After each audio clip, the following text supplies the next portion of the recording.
देण्याचं काम आम्ही करतो. टिपू सुलतानचा फोटो लावण्यात आला आणि आता परत उपमहापौर तिथल्या म्हणतात मालेगावच्या की आम्ही पुन्हा फोटो लावणार टिपू सुलतान. खरं म्हणजे टिपू सुलतान आणि छत्रपती शिवाजी महाराजांची तुलना कधी होऊ शकत नाही.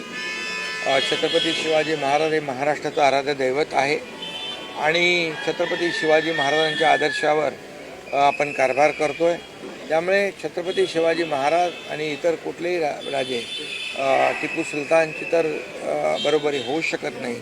हे जे काय बरोबरी करण्याचा प्रयत्न करतायत ते दुर्दैवी आहे.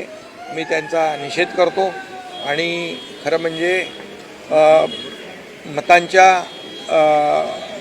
बँकेसाठी वोट बँकेसाठी अशा प्रकारचं काही लोकांचं जे काही प्रयत्न आहे आणि समाजामध्ये दुही निर्माण करण्याचं जे कोणी लोक काम करत आहेत, कायदा सुव्यवस्था अबाधित राखण्याचं काम सरकार नक्की करेल आणि अशा प्रकारच्या वृत्ती आहेत